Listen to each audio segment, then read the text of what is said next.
nwoke anyị kwadochi ebula akwa mozu bujeli ya ọchụọ ndị be di m ọsọ butela akwa even na dide akwali nwa m ụmụ eyiri efe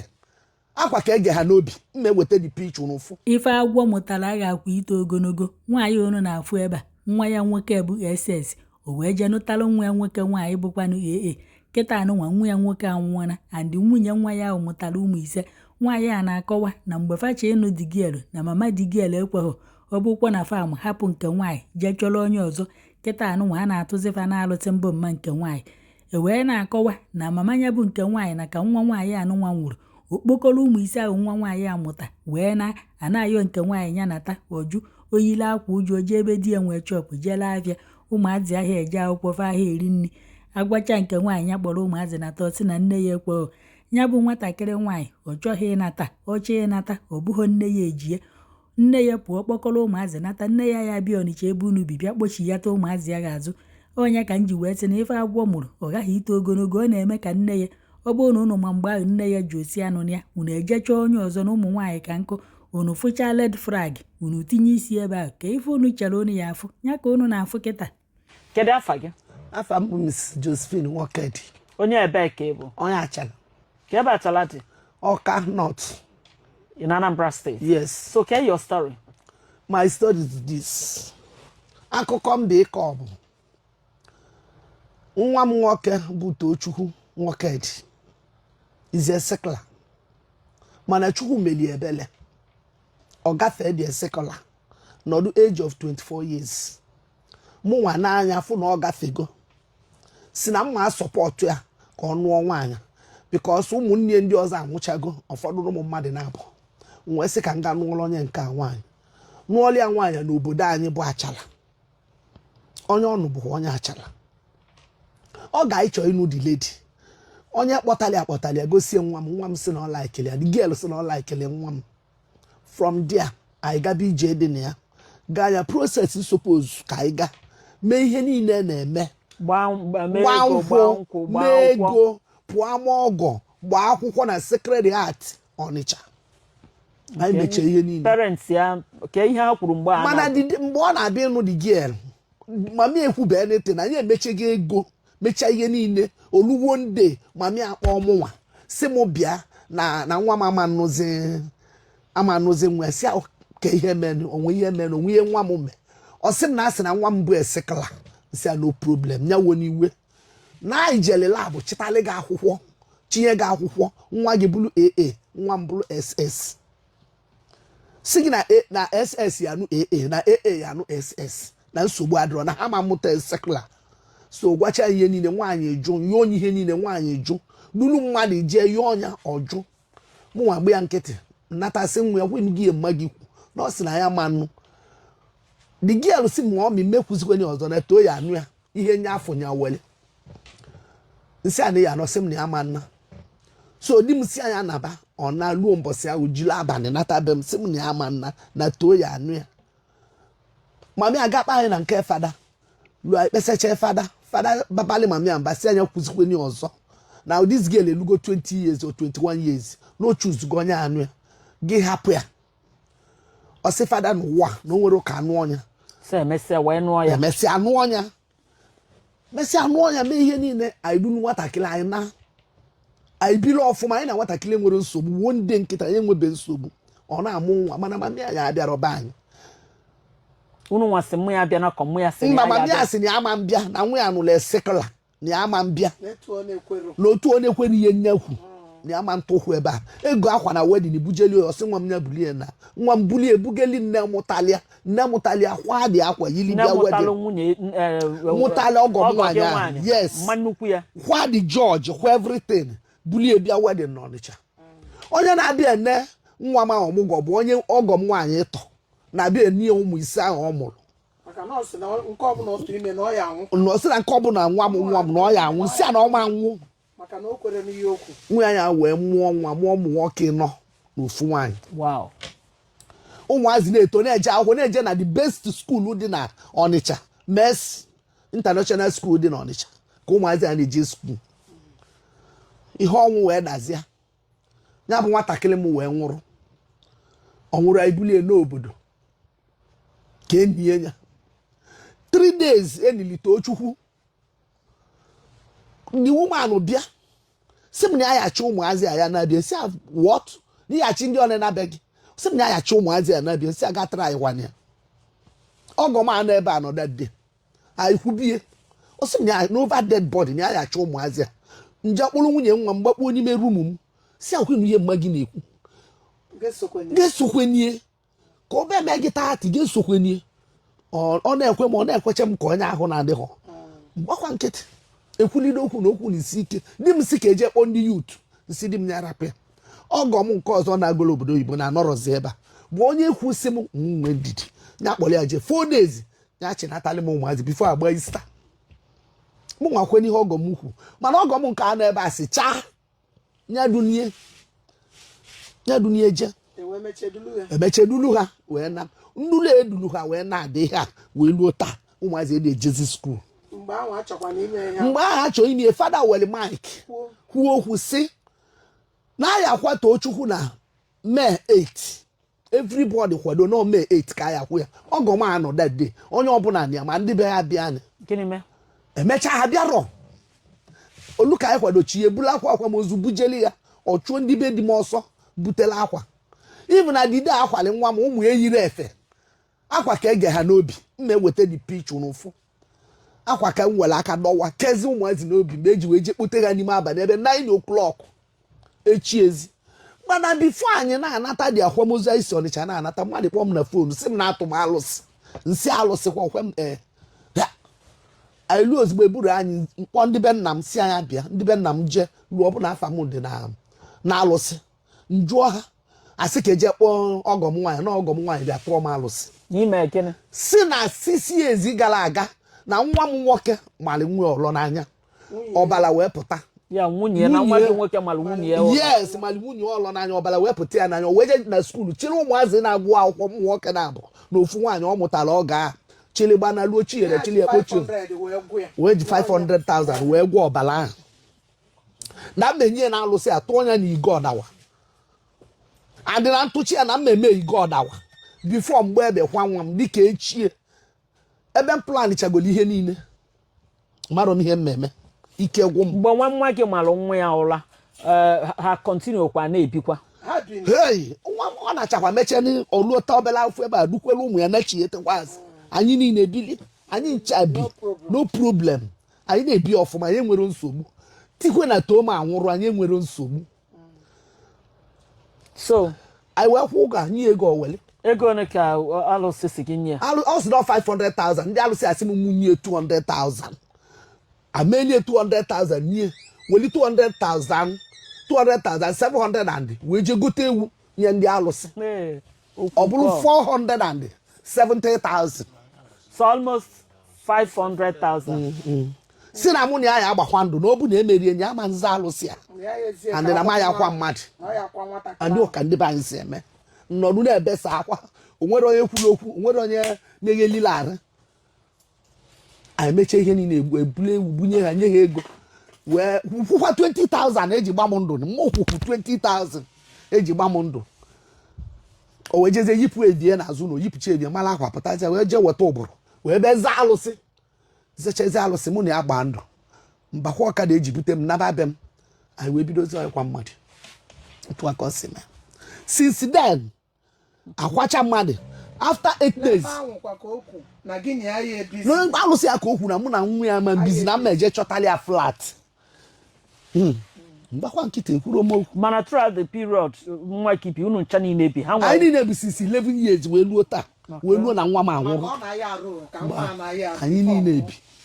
luto na mma condition nwa m achọrọ m ịhapụrụ ya nwunye ka ọ taa afọ ịbụ ka ọ jụ ụlọ ọgwụ mụ na ya nọgidekwe n'ụlọ ọgwụ ọnwụ na m n'aka nsị nwunye m wee duru ụmụazị na ọ na ya adịga abịa na by then akwacha mmadụ ka anyị na mkpọ nwunye nwa m si ya cheta ụmụazị nwa m ka anyị na ka anyị jee mana ejie na nwere ahụfe ya taa na ụmụnne ejighị ama nkwe ka taa ndị na mụ na onwe m ama nkwe ka taa ahụfụ bịa ka anyị na ọjụ na m ya si n'ụwa mụ na agụrụ ji echọta flat na ọ bụ na ma chọtara flat na mama metụkwa nwazi aka nyo anya ndị be di m n'ọcha anyị ma ọgọm anyị niile yolide ọgọm uyo ngwa duteli na anyị mmadụ na-abụ otogoloto ka ha na-aje nene final exam ọjụ si n'ebe a nọ ibe mami anụkọ anụ tele m chọta flat nkwe ya na mma chọta ana m achọkwu mana m enwetara ịchọ ụlọ n'Ọnịcha siri ike ngwa kponye n'ime ụmụazị kpolu gị na onwe gị chili nwa na taa ka anyị bili ka anyị si bili ka anyị wee na-achọ ụlọ ma ụmụazị na-eje akwụkwọ achọta ụlọ ichetakwa na ihe apụ na ihe chi ụmụazị wapụ echele ya apụ nwa mma na ihe dị na ụmụazị 5 nwere ike na ihe eme nkwenye bịa dị ka nyele gị aka nwatakịrị na-eme ka na-ekwe nye ya kwechiri isi na o nwere ebe nwa ya na-eje mmekọta n'ike gbu ego nye m fonu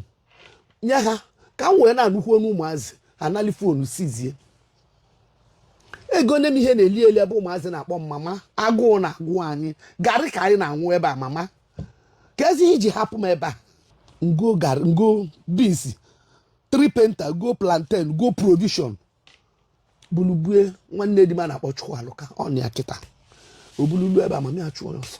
ọ bụghị nwunye nwa m nọ the woman ụmụtali nwunye nwa m si anya buli ya si ebe a pụ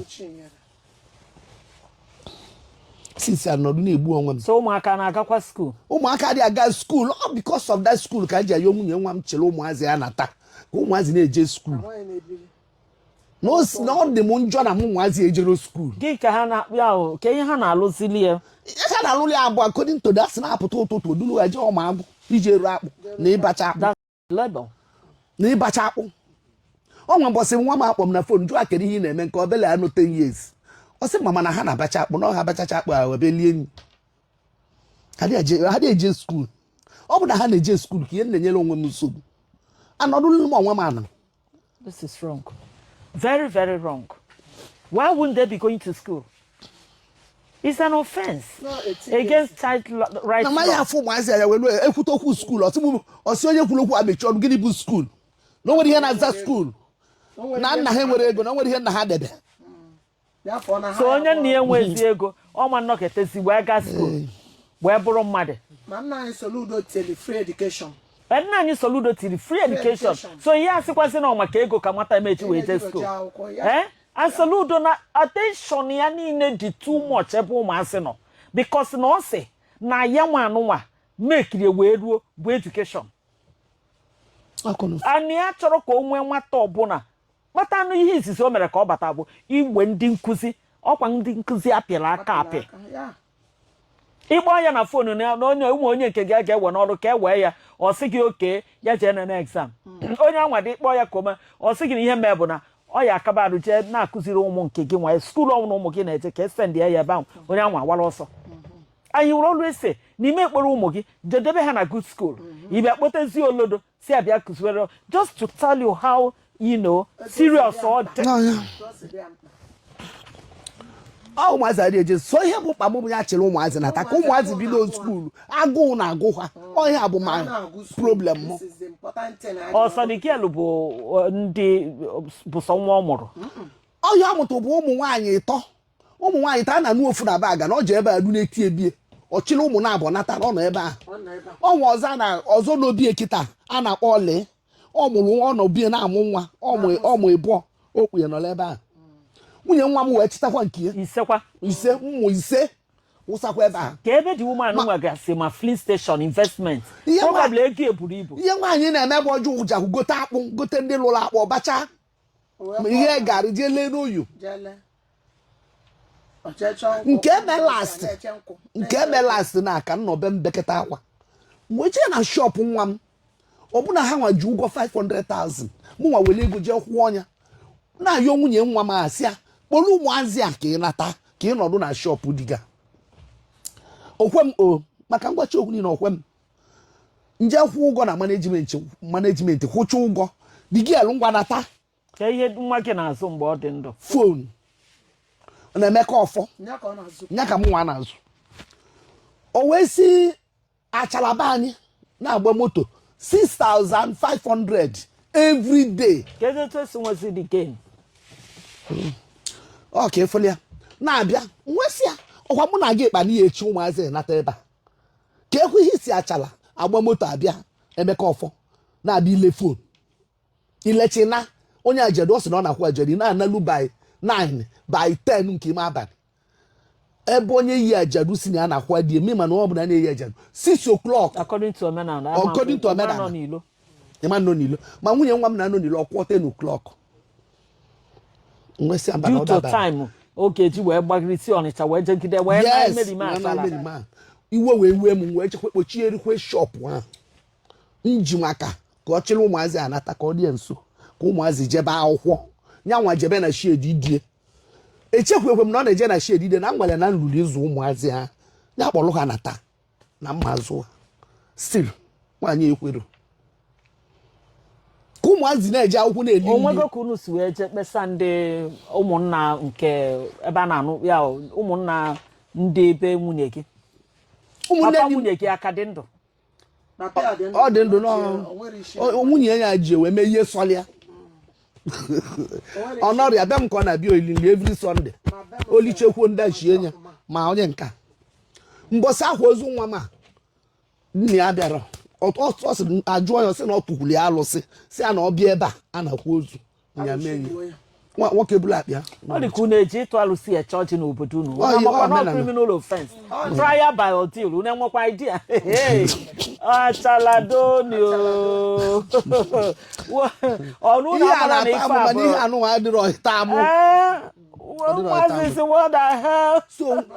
anyị je kpesekọta ụmụnna ndị ọgọm a okenye a na-akpọ kawawa n'ime ha si anyị rapụ ya na ike chinyere agụgị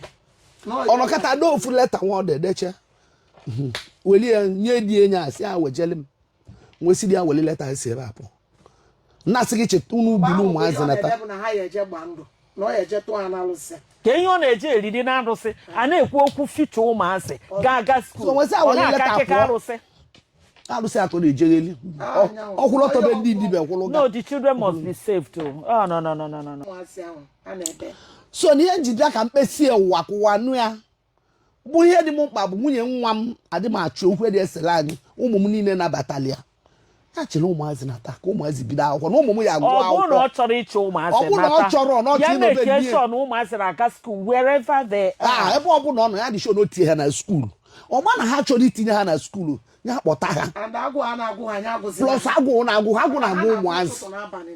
Okay, at this point what we will do is kedu afọ nwunye nwa gị? Afia bụ Onyebuchi Nwokedi. Okay,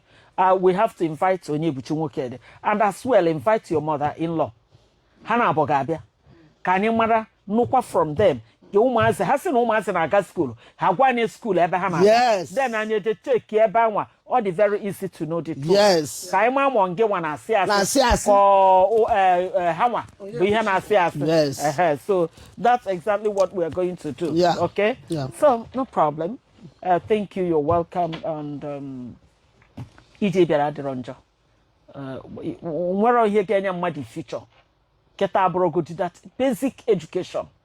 And the soludo ani the people's governor nyelu free education. Say nwekwa reason mmadụ ga-eji wee sị na ụmụazị emeje school. Ị hapụ na ụmụazị emeje school, ikporo ụmụazị na-eje n'ọrụ ugbo. No. School hour. School days. It's very wrong. Very wrong. Because future ụmụazị a ka o jidere ma ọ bụrụ na ihe mere eme ka ị na-ekwu kpodo ha isi naanị. Onye nwere ọtọgbu m kedu ka ọ ga-esi mee ụwa kịta uwe oyibo ka a na-eme ma fonu ma ụmụ ihe dị iche iche ọ na-abụ ọsị kọmputa keke ụmụazị ga-esi ma ihe bụ A na B ha ya mana ihe dị iche na capital B na ọkpa efi. That's the major thing. So you're welcome. Ijere ọfụma nnọọ.